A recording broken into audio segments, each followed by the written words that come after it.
Hi everyone, I'm going to do a new video each month where little segments show, so two or three things, maybe 4 things. And this week we're going to be looking at 3 different things, and some of you have got some questions. One of you messaged me asking me setting up suspension on the Canyon Strive-On.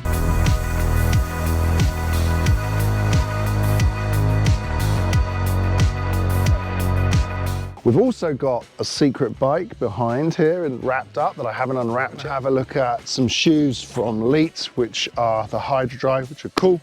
The suspension on the Canyon Strive-On has a couple of settings. It comes with the Fox Float X2 on the front and the back, compression settings and dampening settings. Now those are the main settings on the actual shock, but the first thing we need to do is the sag. We calculate, if you look on each shock and on the fork as well, there's a rubber ring which you can move down can of the shock, and then when you sit on it, and we'll put your weight on the pedals a certain amount. Now there's a sitting weight and there's the standing position. So if you stand like this with your weight centralized between the 2 wheels, that gives you a good indication the place of your body weight where your sag should be. So now mine settles at about 30%, so maybe a little bit under. So if it's not quite what you want, and you want something a bit more pressure in there, maybe 20 to 25%, then you need one of these, which is a shock pump. There's a valve on the back of the shock here,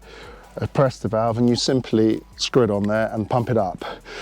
Now for me, I know, weighing around 200 pounds or 88 kilos, sorry, basically I should be at around 220 psi. More sag means the bike will going to feel softer and more suppler on the trail, and that means basically you're going to be finding that the bike is a bit more sluggish to respond to your inputs. Harder suspension, maybe around 20% sag, then you'll find the bike skips over things more, is a little bit more vibration. You can do a few runs on a trail and figure it out, and you can carry the pump with you in the backpack. That's pretty easy to do. The same thing happens here on the fork. You have a ring, you set your ring on this side, and you set your air pressure in the same manner. I set my fork for around 25%. Now, ideally, you should set your pressures so the bike compresses at about the same amount. Some people like to run more pressure in the front and less in the rear, tilting their bike backwards. It can affect handling, and it's not the ideal way to do it. So what we've got here is the shock. Now, on the shock, there are 2 dials. We've got the low speed rebound and we've got the compression.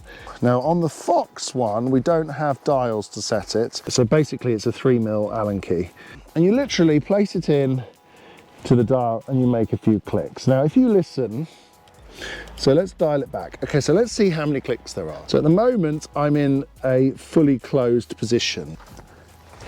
You can see that it's quite slow on the return there. Okay, so there's 23 clicks from fully open to fully closed. Now I honestly tend to run it in the middle. So I tend to leave the rebound 10 clicks out. So 1, 2, 3, 4, 5, 6, 7, 8, 9, 10. I don't like fast rear suspension, that if I do land, the bike doesn't buck me, especially on some rough trails. But at the same time, I don't want it to be too slow that it compacts down. So you take a big hit and then it compresses, and then it doesn't have enough time to extend, and you take another big hit and it compresses again, and then you end up with the shock packing down. Now it doesn't tend to happen so much on modern shocks, but that was something that used to happen in the past, so you needed a fast rebound. Now the other setting we've got here are the compression, low speed compression. There's no high speed settings on this one.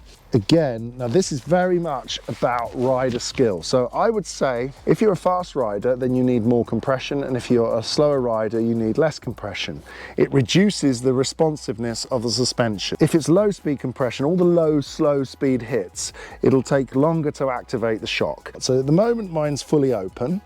Now, I had it 2 clicks in, I just felt that, so it is harder to get it to go. That's going to make the bike vibrate a lot more and be a lot harder. And I have like 3 or 4 clicks of compression maybe.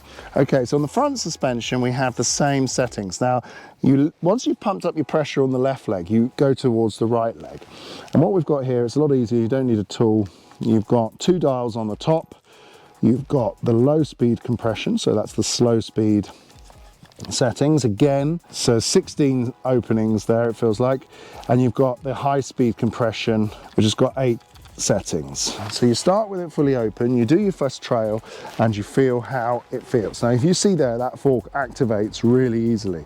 Now if you're going to go fast, then you go straight to the high-speed compression and add, say, 2 or 3 clicks on it. Make that initial part of the fork travel a little bit more harder to activate. Now that's great for when you're especially heading downhill, makes the fork stand up a little bit. Now on the low-speed compression, which is more your sort of slow-speed bumps, so you're riding along and you've got bumps, again, you can make, say, you can close it down fully to see how it feels.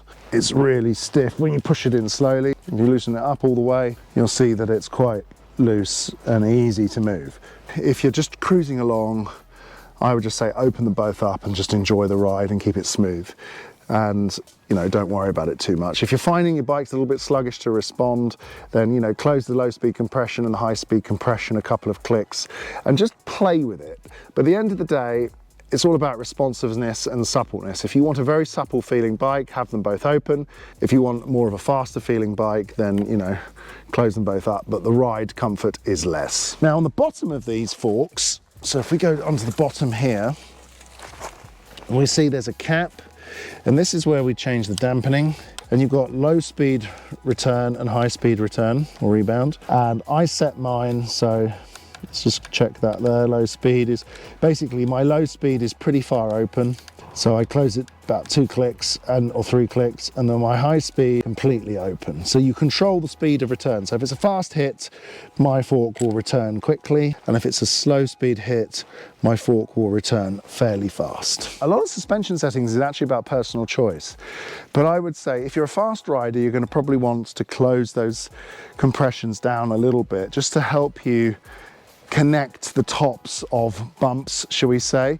And if you're a slower rider, set the suspension softer, enjoy the ride, pick your line, let the bike just find its own way. A lot of it's trial and error. The Fox fork is quite progressive, so you'll find even with a big hit, you don't need as much compression as you might imagine, because it does ramp up quite significantly towards the end. It's a good idea to dedicate one session of riding just to setting your suspension, and also your suspension settings on one trail might be different to another. So what is this bike, you may ask? Well, a lot of people are always complaining about bikes being too expensive, the cost of bikes, especially in comment section. For this purpose, TREK have sent me one of their Marlin front suspension electric mountain bikes. Now I haven't even looked at it. I think I saw it on display once, but here it is. It's an aluminium framed, Bosch equipped mountain bike. This is the Marlin 8, and it's come straight from TREK.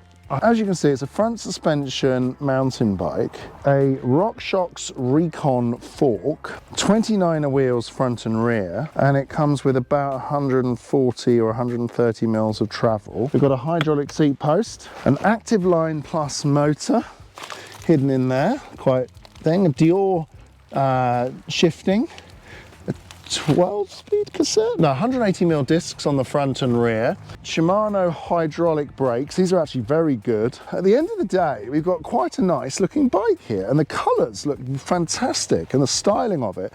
Now, this is the new thing I really wanted to focus on. It's the brand new Bosch Purion display.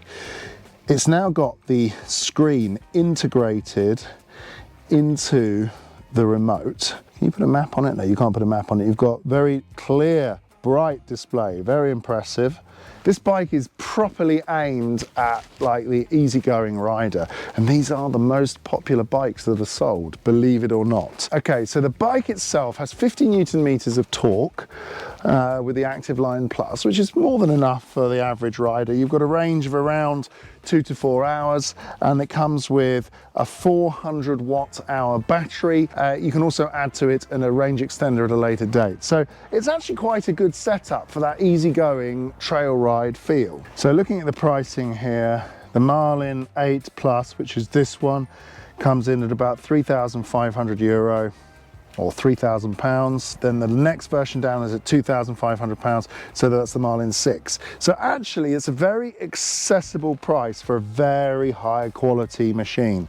The kind of person that's going to buy this is the person who's going to ride it for many, many years and is not going to be upgrading every year. But you don't want a city bike, you want to be able to do something that's a bit more aggressive, say, so this is the kind of bike you're going to go for. We will take it down one very rough enduro trail just to see how it copes. Why not?